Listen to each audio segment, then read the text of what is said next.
What is up, y'all? We're here for our Saturday night secret sermon. This is our Secret Teachings of Jesus series where we delve into the Gnostic Gospels. We have previously covered the secret book of James. That was our first gospel that we did, and I'm not sure if we did the entirety of that or not, and I just thought I would skip around randomly, and then I got really into Philip after that, so we took about a year and a half to really study Philip deeply, the Gospel of Philip. Took it portion by portion, and then the next project we did was the Gospel of Mary, and that took a couple of months. That one was fairly short, so we did that one kind of quickly in comparison. And now that brings us to the Gospel of Thomas. I am setting up my Substack and Patreon for the launch of the paid wall content, about a subscription between like $5 to $7, something like that in that neighborhood. And we're going to do more of the Gnostic Gospels, Torah teachings, Bible teachings, stuff like that. It's going to be more like theologically driven and talking about like specific spiritual concepts. And then also just like revelations that come to me like throughout the day. And I don't know where to fit them in on this platform. That's going to be the new side, the other platform that we're doing here. So if you're interested, I will let you know more about it, but you can find me at the Elizabeth Rose, and that's on YouTube and on Substack and on Patreon. So currently on Patreon and Substack, you can see basically all my work that's public all in one place on those platforms now, just for free. But I've just been gradually trying to build this and figure out a way to like start putting more content out and building that into my schedule. So I think that it should be calming down in my life soon, but April was pretty intense. Like there were several weeks of preparation, cleaning, leading up to Passover, like through, February, even March. And then last minute cleaning for Passover in March, and then Passover I think was at the beginning of April, and that was like one big Seder dinner, but then it goes on for a week. And then I had Easter right after that, and then my birthday, and it's been a wild ride. So I think I will have more time soon. So I will let you guys know when that's fully operational. All right, so in the Gospel of Thomas, but what I was going to get at was that last week we took a little like side quest to read the introduction to the secret book of James, and I was like really interested in getting back into it again. I can barely remember it because it's been so long since we covered it, so I thought that would be my first project. Our first project would be to revisit the secret book of James again and take it bit by bit and go into depth. All right. So last week, our Gospel of Thomas saying took us on a side quest, like I said, to read the introduction of the secret book of James. And we did that by following some of the footnotes. And that was really fun. But overall, the Gospel of Thomas is written the focus of the writing is literally Jesus's teachings and things that he would say. So they call these portions, like if you remember in the Gospel of Philip, they were like kind of like a paragraph each, but they were really cryptic, and then you were supposed to meditate on them, and they were entitled. They were not entitled, but they were titled. So the Gospel of Thomas, it's like just these like couple of sentences, and they are separated or categorized into sayings, is what they call them. So the sayings are not titled like the portions of Philip were; they're just numbered. So we left off last week, we were referencing something from saying 12 by reading into the introduction for the secret book of James. So this week we're picking up with saying 13. And this saying is more like a dialogue. It's kind of like a brief conversation. So I'm going to read the whole thing and then I'll go back and we'll unpack it bit by bit. Okay, so Jesus said to his disciples, "Compare me to something and tell me what I am like."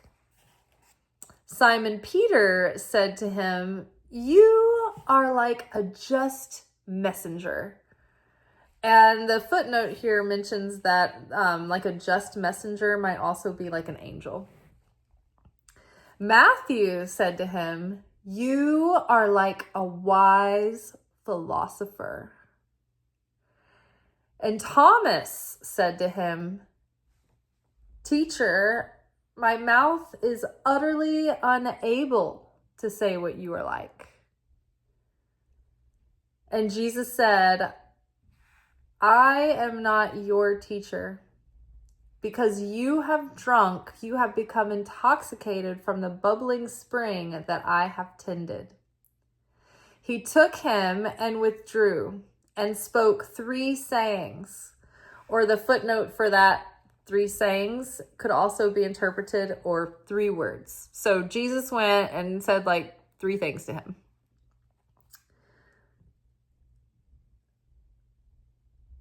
When Thomas came back to his friends, they asked him, "What did Jesus say to you?"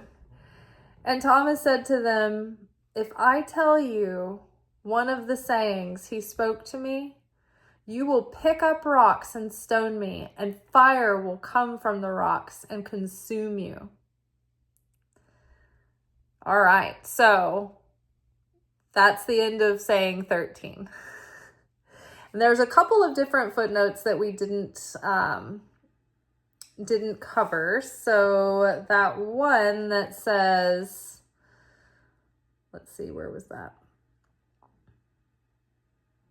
When Thomas said to him, "Teacher, my mouth is utterly unable to say what you are like." That gives us a footnote that references the Gospel of Judas, which is also part of the Nag Hammadi collection. And there was one other. If I tell you one of the sayings he spoke to me, you will pick up rocks and stone me, and the fire will come from the rocks, and fire will come from the rocks and consume you. And that references the Gospel of Bartholomew. Okay. So let's read it one more time, just one time through, and then we'll come back. Okay. So Jesus said to his disciples, "Compare me to something and tell me what I'm like." Simon Peter said to him, "You are like a just messenger." And Matthew said to him, "You are like a wise philosopher." And Thomas said to him, "Teacher, my mouth is utterly unable to say what you are like." And Jesus said to him, "I am not your teacher. Because you have drunk, you have become intoxicated from the bubbling spring that I have tended." And he took him and withdrew and spoke 3 things to him. When Thomas came back to his friends, they asked him, "What did Jesus say to you?" And Thomas said to them, "If I tell you one of the sayings he spoke to me, you will pick up rocks and stone me, and fire will come from the rocks and consume you." All right. So Jesus is like trying to toy with the disciples, right? He wants to see if they can fathom where Jesus really comes from and the magnitude of what Jesus really is. In the beginning, the first couple of pages of the story of the Pistis Sophia, there is a lot going on and a lot being explained about the upper realms. And when I'm reading the book, the Pistis Sophia, at least in the beginning pages, it really helped me to draw out a tree of life glyph and try to imagine where all of this was taking place. And so if this from the tree, from Keter down, is the vessel that is the existence that we have interaction with. There are also like these 3 negative veils of existence and like the unbeingness and the void above our reality.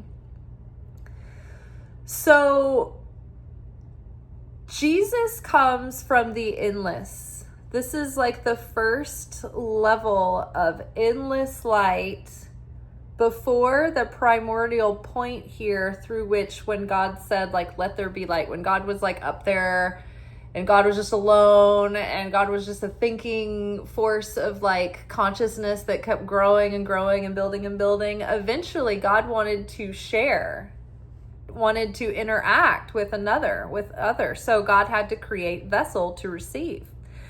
So God was in this endless light up here, and this is the vessel, the whole process of the macrocosm of existence. That is the lower realm here where we are in the physical realm, and then all of like the heavenly dimensions that our humanness is connected to. But beyond this is the most abstract, all-inclusive, all that is light up here. And Jesus came from the same place as where the endless light came from. That's where his soul came from. Jesus's soul, so human souls come from this bank down here. Jesus's soul came from up here in the endless light. He comes from a higher place. So when his soul passed through these realms, he took on everything these realms were and offer, but he was more, greater than these. We are here and we have the things that this microcosm offers. Even some of these attributes are not awakened in us until we get to like beyond this human life, right? So Buddha was in the consciousness of here. So the typical person, basic people, basic soul package activated down here, this is our level of human consciousness. If you get to righteous people, Siddiqs, prophets, somebody like Buddha, they are here in this next level up where our souls come from, right? So Jesus' soul came from up here, so he has beyond what we have. We don't have all of this because our soul did not come up from up here and pass through all of these things. So Jesus was fully divine and fully human, meaning the light that made him was of another quality, of a higher quality than even the light of our own soul down here. So when we come from here, it's like these things are all gathered and implanted in us, but we have to go through a process to activate and awaken them. But we have everything in our soul here, but even the pieces of our soul were given like in gradual stages, right? Everybody's born with a nefesh, and that's the basic starter level soul. And even before you're 12 or 13, you just have that. And everything that happens to you is really because of like what your parents' tikkun has to do with. But once you are 12 for a girl, 13 for a boy, you are then free to use your own free will to start to foster your own relationship and connection with the Creator. And therefore, you're kind of like on your own tikkun after that. And so in stages through our life, depending on age and merit, we are given different layers of light vestments for our soul to be revealed. So we are human with a part of us that is eternal, and we can sort of correct our soul. And as we correct our soul, we are reactivating that divine part of ourselves because we're shedding all that isn't that. But Jesus has all of that divinity and all of the humanness already perfected in one. Okay? So when Jesus was talking to the disciples, like after his crucifixion and resurrection, but before his ultimate ascension, there was like an extended period of time. And according to the Pistis Sophia, that period of time he spent with coming back and forth with the disciples, giving them higher teachings, was for a period of 11 years. And so they talk about in the Pistis Sophia how Jesus was born of this creature called the Barbello, which is a sort of like hermaphroditic being that's of a feminine persuasion that can give birth without being fertilized by like an other. They can just self-create life without another party to add to that. So Mary, the vessel, the mother of Jesus, was like gifted this power from the Barbello. Like the Barbello like sent Jesus through, like Jesus came from this Barbello, sent through, and was birthed through Mary. It's also, and that's what gave her the ability to have a child without theoretically being fertilized by a male, a masculine, a man. So it should also be noted that Jesus, when he chose who the 12 disciples would be, and like figured out like kind of who they would be born through and to and where they would be and when, those souls were actually taken from part of his soul, like in that upper realm. Like they were like, we'll borrow some light from up here and create these people that will ultimately become my disciples and who I have to leave the church with when I'm, after the crucifixion. They're really going to be the ones that build the church and take it from there. So they've got to be able to be activated in such a way that they can be entrusted to get this thing off the ground, be able to perform miracles, be able to, have foresight and understanding and be given the fullness of the understanding. Because as we can see, for a lot of the time when Jesus was actually on earth with them, they didn't fully understand the revelation. They were like, what are we doing? Like, do y'all know what, I'm not like good with metaphors. Like, they're like, is he serious this time? Or is this a metaphor again? I'm like, I'm lost. So they were not always fully clear on what he was teaching. And that was really frustrating for him. But before he did his final and ultimate ascension, he gave them, and this is still in the Pistis Sophia, like this sort of like thunderous moment where they were all like kind of filled with this like, imagine like being like shot with a laser beam of like all the knowledge in the world. Like he gave them suddenly like a flash of revelation where they received the fullness of the truth, the higher truth. So imagine all of a sudden being filled with this understanding of how everything fits together and how the whole universe fits together and how it's all connected. It's like, imagine being high on psychedelics, kind of thing. And you're just like, whoa, I know all the mysteries of the universe. I know like everything that Jesus knows. Like I know beyond this and the other realms and the unfathomable I can fathom, right? And they were struck with this. And then there was this crazy moment, and then Jesus ascended up into the upper realms where he received this, like after his work had been completed in the coming to earth, incarnating, spreading his ministry, and then dying on the cross, and then resurrecting, and then giving the additional teachings to the disciples and filling them with the fullness. Then he had completed his mission and he was taken to the upper realms and given the highest vestment of light.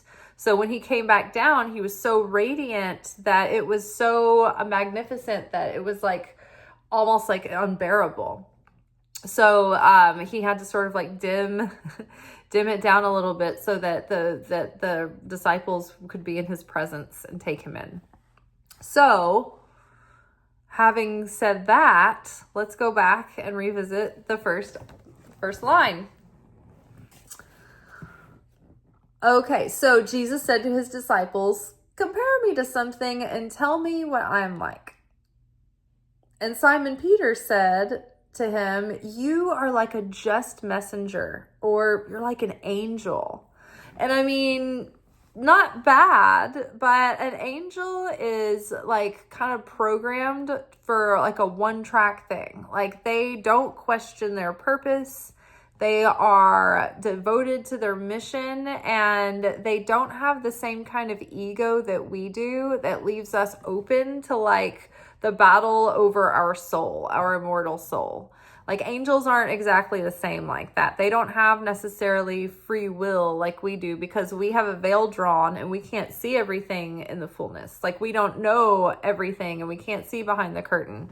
So it's still a mystery to us, and we still have to practice some degree of faith, even if we're totally certain and we know beyond belief. Like we still have to practice faith because we are believing in what we can't see.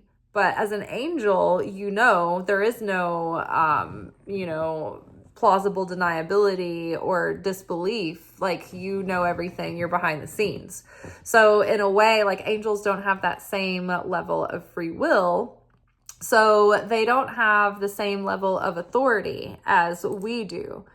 And Jesus would. So Jesus has the level, like human beings have a higher level of authority over angels because of how we're set up for failure, right?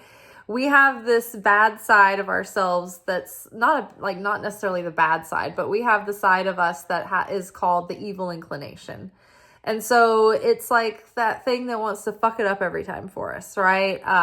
It's the part of us that wants to receive instant gratification instead of what's truly valuable in the long run. It's the selfish part. It's the impulsive part. It's the impetuous part. It's the angry part. It's the offended part. It's the egotistical part. It's the I'm too small, I'm not good enough part. All of those parts are constantly pushing against us to thwart our light. And so every day, every, moment we're walking through this incarnation, we have to overcome that evil inclination. So that gives us more power, more authority, more stature, because we have that free will, and any good that we do, we have to do it by choice, and it's by exerting effort to not fall prey to the tricks of the adversary and the temptations of our flesh consciousness, right?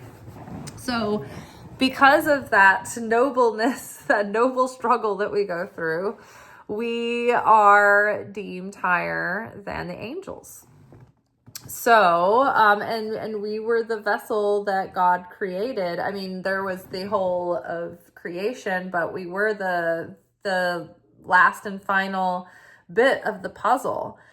And, there was one point where God and the alphabet, the Torah, so the letters in the Torah, they were standing and they were taking in all of the magnificence of nature and the animals and the waterfalls and the plants and the flowers.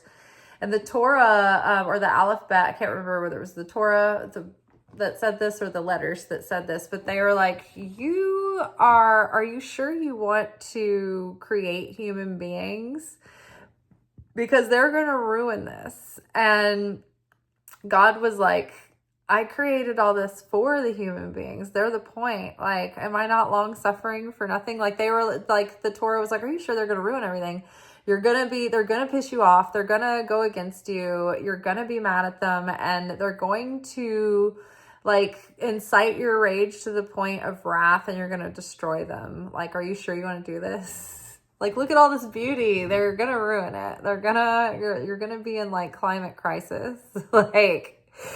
It's going to be terrible. There's going to be all this plastic in the ocean. There's going to be wars, and they're going to be perverse and greedy, and they're not going to learn very fast. It's going to take them like millennia to like get basic concepts down. Like, are you sure you want to do this? And God was like, don't you ask me that again, or you're going to be in big trouble. And there were a couple of angels that kept pushing, and they got punished for it. And so everybody was like warning God, like, no. And God was like, do they not call me long suffering for nothing? Like, so we got made, much to the heavenly realm's chagrin. They're like, oh God, here they come. But here we are. Higher than them. They're like, so yeah, so in all our glory. So Jesus said to them, Jesus said to his disciples, compare me to something. Tell me what I'm like. Simon Peter said to him, you are like a just messenger. You are like an angel. So Jesus is like, no, not an angel. Like, that's not quite right. Like, it's like, if you're on set and you call somebody the wrong department and they're actually like the head of the department, they're gonna be like, no, I'm the head, I'm the DP, I'm not a cameraman, like, kind of thing. Like it would be like Simon Peter going like, you, God, are a cameraman. And Jesus is like, no, I am the director of photography. And if anybody knows any crew people, suggesting that a DP thinks they're God is actually quite funny. Okay, so Simon thinks he's like an angel, but he's off. He's not quite right. And then Matthew is like, you seem to me like a wise philosopher. But the wise philosophers don't have like supernatural understanding, like beyond this realm. They have limited materialistic understanding that's kind of limited to the lower realms. Like, philosophers are preoccupied with like dialogues that have to do with our mundane comings and goings, and even how we feel about our comings and goings and how we think about them. But philosophers don't understand like the deep technology of our spirit and our soul. Not really. They're more dealing with the humanism and life as a human on earth, what it is to be human. And so a philosopher's consciousness is down here, but they're a bit elevated. I mean, at least they're thinking, but they're more like brain smart rather than spiritual smart. Because have you ever known a philosopher? Because I knew a guy who was kind of like a philosopher for a minute, and I kind of thought he was cute, and I kind of wondered if I could like him. But my thing with him was that he didn't, like, even though he seemed religious in a way, and he seemed really into like kind of like theology and stuff, maybe a little bit of theology, a lot of like, theological writings and, Jungian stuff. I never got the feeling that he had real faith, like believing in like miracles kind of faith. Like, a lot of people consider themselves Christian, but like they don't really believe in the miracles part. They're like, oh, they like Jesus's philosophy. Like, they like his vibe and like the philosophy, but they don't believe necessarily in any of the supernatural stuff because they're like really earth related. They're really materialistic. They're very mundane, right? And remember how we were talking about that the other day, how if you meet somebody, if you know somebody with like so much earth in their chart that they can't grasp. Oh yeah, I think we were talking about this last week because we were talking about the secret book of James and Peter not getting it, not understanding because he's always so literal. But if you've ever known someone who's just all earth in their chart, they can be very literal, and you can be telling a story and trying to add exaggeration for the purpose of like entertainment, and they'll be like, well, that's not right, that's not correct, I don't understand. And they don't really understand metaphor, and sometimes they don't get jokes, and you're just like, I can't do anything with you. And so that's, we were kind of like getting caught up on that. last week. But I think the philosophers, even though they expand their mind to stretch their self to always want to seek more wisdom, their wisdom has limits. And it lacks like this like sort of like supernatural awareness, that supernatural consciousness, the metaphysical consciousness. Although they might be, wise in metaphysical philosophies, but again, it's not like the philosophers aren't doing miracles. They're not healing people. They're not saving people's souls. They're just talking something in circles, right? They're not offering you any way out. They're just going around and around and around. They're not offering you salvation or any kind of reprieve or any kind of deep purpose in your suffering, other than just how it's going to affect your personality and your psychology, I think. So, not that philosophers are bad. I love philosophers, but they kind of like hit a stopping point. They're not a sage. They're not a righteous Siddiq person. They're not the Christ. They're not Jesus. All right. They're not a Messiah. Okay. So Matthew is like, you're like a wise philosopher. And Jesus is like, not exactly. And Thomas said to him, teacher, my mouth is utterly unable to say what you are like.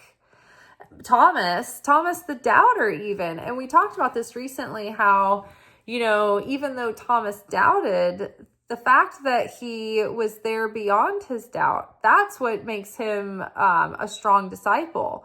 Because even in the midst of doubt, he still chose to be faithful. He still kept showing up. He still voted against the doubt. It's not that he didn't feel it. It's not that he was going to deny it, lie about it. Like, I have no doubt. I don't doubt anything. I believe. It's like, Thomas, you're the doubter. Like, Thomas doubted, but he still stayed. He didn't leave. He stuck with it and he stuck by it. So Thomas practiced faithfulness, right? So it's not to say that we have to obliterate doubt. Like, we will have it. That's what tests our faith and measures the strength of what we can choose to hold. How strong is the faith that we choose to hold on to when our doubt is there present as well. So it's not necessarily in spite of doubt, but it's with it, So Thomas, was the one who said, honestly, I don't know what you are. Like, I don't even know how to describe like who you are or what you're like.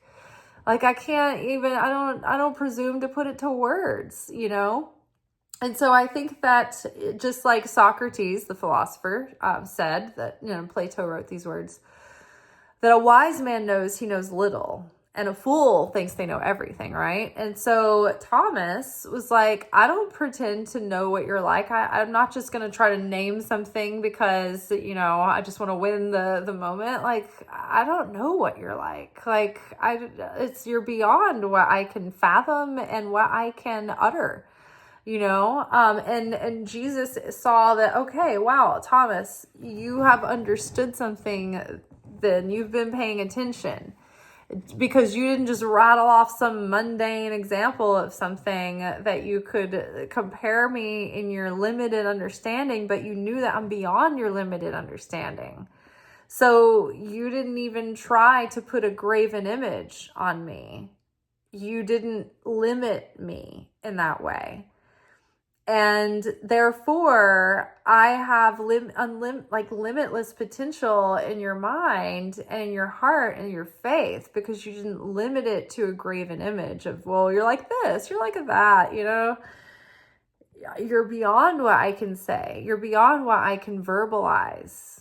You're beyond words and beyond comprehension in many ways. And where you come from is beyond comprehension. And the Father is definitely beyond our comprehension, although we often tend to put a graven image on God, and it limits God's actual reality, like not God's, it doesn't limit God's reality, but it limits our understanding of like the totality of what God is. It's like infinite potential. And when we try to like limit it into a thing, like we miss out on so much, and we just get like fixated on something small and not as not nearly as grandiose, big, powerful. Like we limit ourselves with like the minuscule. It's like when the Israelites had just gone through this situation where they saw like the plagues of Egypt being rained down upon the Pharaoh on their behalf. And then they leave, and then they see the Red Seas split, and they walk through the seas, and they're given manna, and they're given like literally like bread that would come out of the sky, or like stuff to make bread that would just appear on the ground in the morning. And they'd have this like cloud that went before them and a pillar of fire, and they witnessed and experienced all of this. And then in a moment of panic and fear, and because Moses wasn't around, he's up on Mount Sinai, they were like, well, I don't know. I need something to talk to. I need something to cling to. I need something that I can see, feel, hear, taste, touch, that I can pray at, that I can do, a ritual with, and feel like, I've done what I can to control the situation. So they build an idol. They carve and pour an idol of gold, and it is a golden calf. And so they're like going to worship this golden calf. And you're like, okay, wait, you've seen miracles happen through a God that came to get you? Like, and you've had multiple miracles, like ongoing, crazy, supernatural miracles. And right now you're just like having to like sit still and be patient for a bit and over a few weeks. And instead you're like, you know what? Let's make a statue and pray to that. Like this nothing, like doesn't have, I mean, like it doesn't even plug in. Like it does, there's no power in the statue. Like it won't do anything. Like, what are you doing? And I mean, we do this all the time. It's like, people going to AI and wanting AI to like tell them things about, like, analyze my situation, tell me what I should do, tell me who I am, tell me what they're thinking. It's like you're putting such a limit on yourself because you're talking to a computer that actually, like, they're not really that smart. They're liars and they just make things up. And you're not strengthening your own connection to an infinite source of wisdom within you. And you're not strengthening your own discernment, right? You're like selling yourself short, right? So putting like limits on something or trying to name something so that we can, feel like we have a grasp on it, sometimes like takes the power away from it. It gives us the illusion of being more in control and more in the know, but it really undermines the true power of unnamed potential. All right, so Thomas said to him, "Teacher, my mouth is utterly unable to say what you are like." And Jesus said, "I'm not your teacher.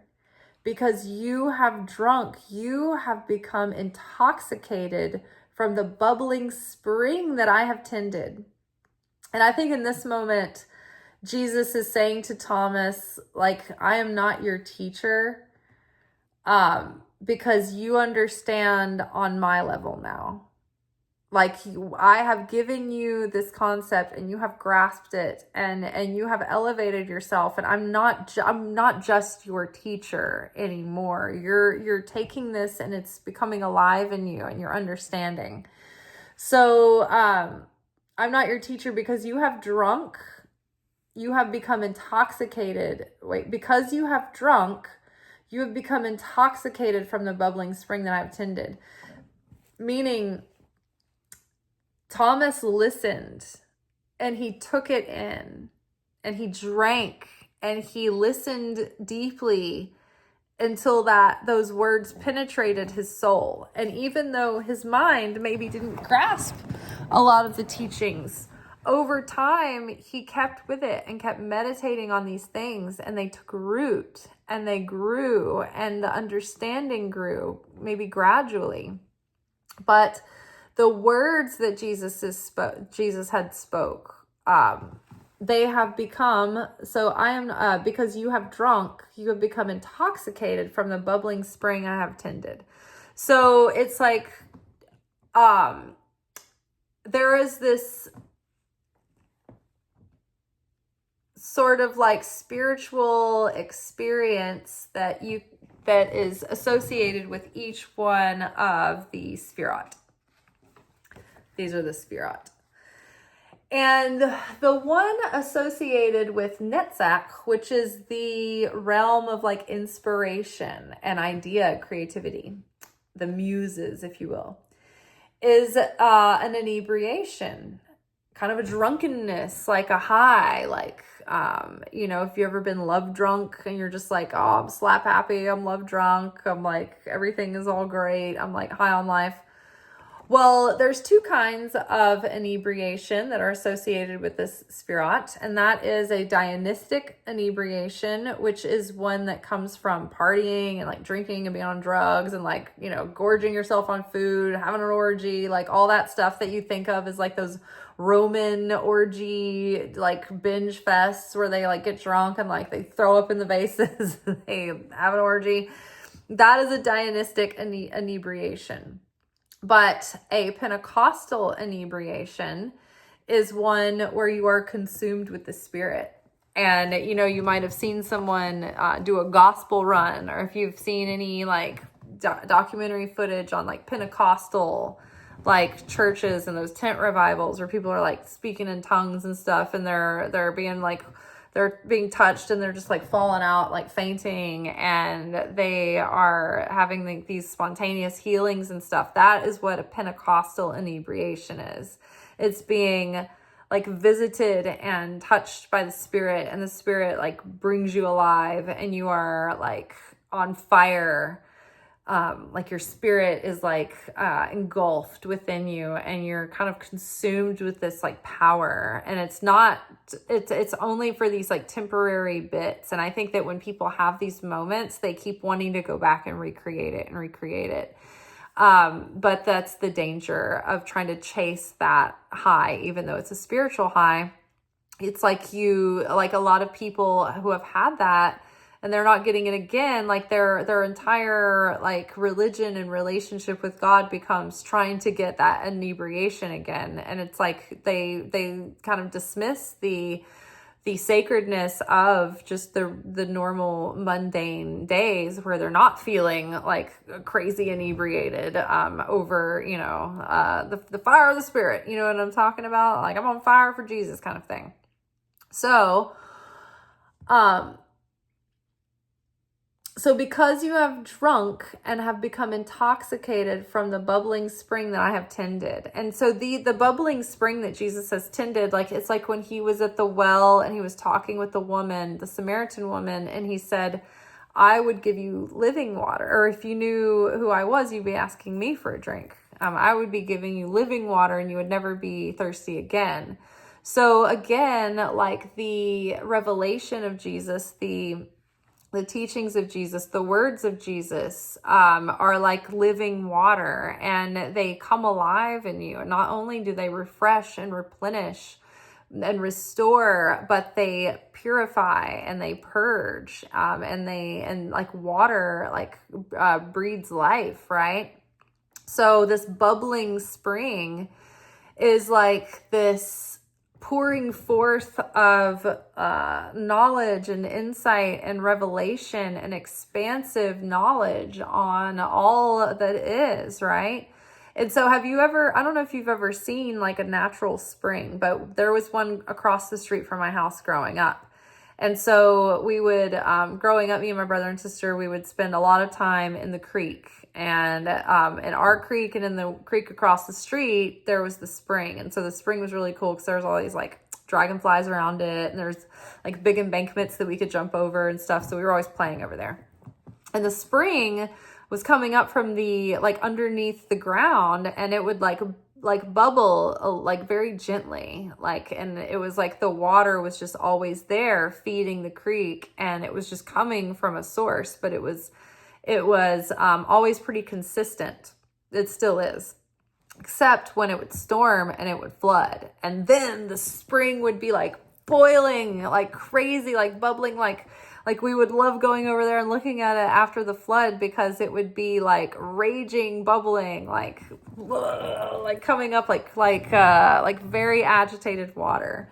And so it's like Jesus is saying to Thomas, like, wow, you've really taken in like all of this prolific information that I've been giving you. And I know it's been overwhelming, but you've let it marinate and simmer inside of yourself, and it's coming alive, and you're understanding it. And blessed are you for grasping anything I've been trying to say.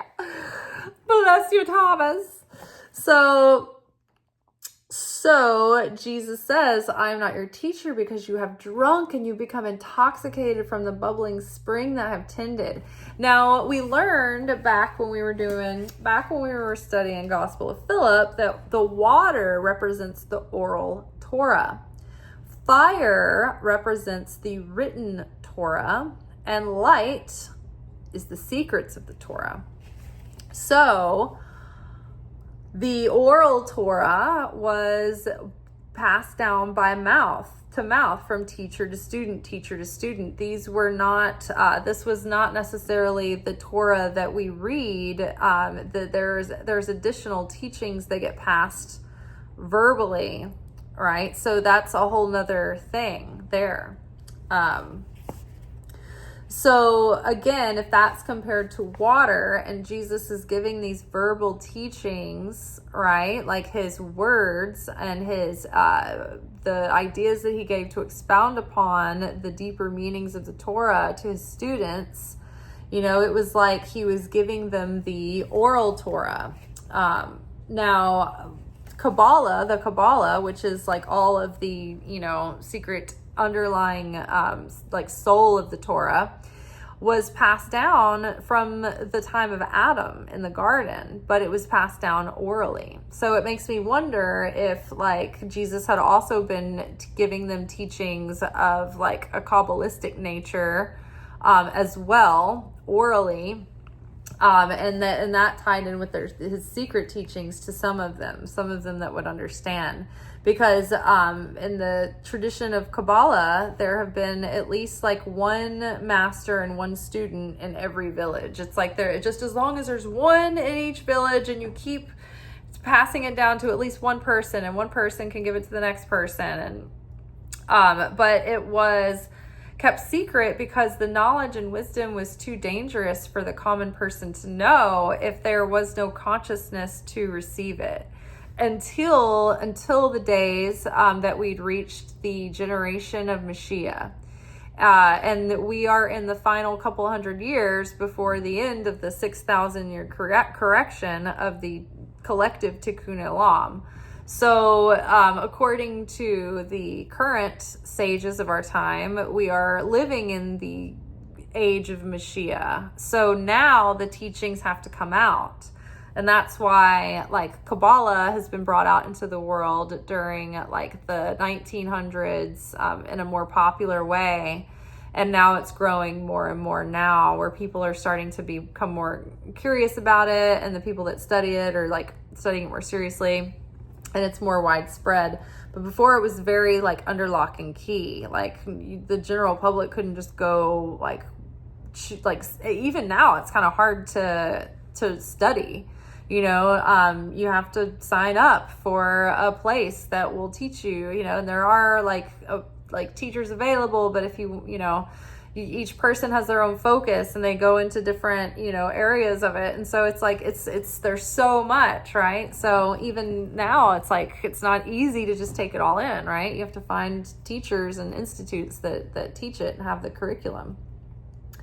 So the water, the teachings, the bubbling spring, Thomas drank it in and it was intoxicated. Like it started to affect him, right? It started to become alive in him.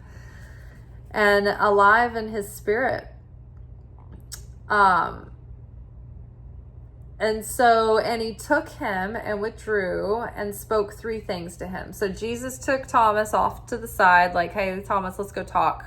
We're going to go in the other room. So Jesus went and told him like 3 things. And when they went back to the friends, so he took him and withdrew and spoke 3 things to him. When Thomas came back to his friends, they asked him, what did Jesus say to you? Thomas said to them, if I tell you one of the sayings he spoke to me, you will pick up rocks and stone me, and fire will come from the rocks and will consume you. All right. And so what is that footnote there? Gospel of Bartholomew. Okay. So what did Jesus say? And he said, if I tell you what he told me, then you'll pick up rocks and stone me, and fire will come from the rocks and consume you. So when somebody was guilty of false prophecy or blaspheming or heresy, they could potentially, if they were in like a serious enough violation, be ritualistically stoned to death in the temple. And so I think that's what he's saying, is that like the teachings that Jesus probably gave him, or whatever Jesus said to him, was probably so provocative or profound that they wouldn't be able to take it in, and they would either like call him a heretic, because remember how they treated Mary. When in Mary's gospel, when she told them about the secret teachings of Jesus, and it was just basically about like inner vision and, things of that nature. And they were like, these are really strange teachings. Like, I don't think that this is, like they were weird about that too. And so I don't know what the timeline is here, but they pretty much I think that they all kind of understood that like some of them were on the level and some of them were not. And they hopefully would catch on over time, but they weren't all equally receptive to the more esoteric, metaphysical, this realm and beyond. Like, they weren't even really, I don't know, like solid about like an afterlife, I don't think, like it seems like sometimes. So like even that was kind of a new concept, or they weren't quite grasping what it was precisely. So I think that Thomas is like, look, if I tell you what he told me, you're going to stone me, and you're going to like ostracize me for this, and you're going to cast judgment upon me. And then you casting judgment upon me will draw judgment upon you, and like hellfire and brimstone is going to rain down upon you. Either that, or if I so either literally like he's saying like, you're going to think this is too far out. You won't be able to accept it. You're going to try to kill me. You're going to call me a heretic, say that I need to be stoned, or that I am stoned. And and then fire will consume you, because you will be punished for putting bad eye on me when I'm like working for, like I'm over here with Jesus, and I'm on Jesus's side, and now I'm given like this higher knowledge. So don't condemn me, because then that will draw like harsh judgment onto you. That's one way to look at it, because when we judge, the angels are like, oh, did you just judge? Because now you've just attracted judgment onto you. So we have to now like just do something to make shit unpleasant for you, because you cast judgment on them. Not because we want to, but you quit hitting yourself. Quit hitting yourself. That's kind of how it is. Okay. Now, another way maybe to look at this is to remember water is the oral Torah and fire is the written Torah, right? So if I told you one of these sayings that he spoke to me, you'll pick up rocks and stone me, and fire will come from the rocks and consume you. So you are going to obsess over what I'm going to tell you, to the point where you're going to argue with me back and forth, and then you're going to start writing about it. And you'll become obsessed with it, and you will make it in, like, you will write about it like written Torah, and you will argue it back and forth, but maybe you won't receive the teaching in a trustworthy way that is comprehensive, that you can be trusted to write about it, you know?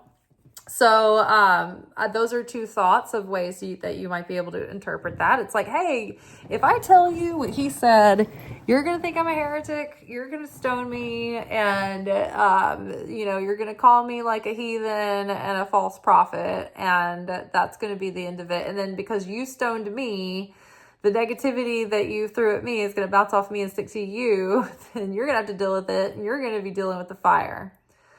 That could be one interpretation. Or if I tell you this, you're going to throw rocks at me. You're going to, try to disprove what I'm saying. You're going to argue it away. You're going to try to put your own, projections onto it, or your own understanding, or understand it the way that you're comfortable with it. And then if you start writing about it, you can't be trusted to go off writing about it because you weren't given the teaching. So I can't tell you. You're just going to go off and tell everybody, but then it's going to get skewed and misquoted and misinterpreted and miscommunicated. Either one could be true, I think. Okay, so let's read this one last time and then we'll be out of here. So Jesus said to his disciples, "Compare me to something and tell me what I am like." Simon Peter said to him, "You are like a just messenger," or an angel. "You are like an angel." And Matthew said to him, "You are like a philosopher." And Thomas said to him, "Teacher, my mouth is utterly unable to say what you are like." And Jesus said, "I am not your teacher. Because you have drunk, you have become intoxicated from the bubbling spring that I have tended." And he took him and withdrew and spoke the 3 sayings to him. When Thomas came back to his friends, they asked him, "What did Jesus say to you?" And Thomas said to them, "If I tell you one of the sayings he spoke to me, you will pick up rocks and stone me, and fire will come from the rocks and consume you." Arr, arr, arr. All right, that is all for tonight. We will be back together tomorrow night for our weekly energy oracle forecast, where we will be getting the energetic weather report for the week ahead. All right, that's all for tonight. Ciao.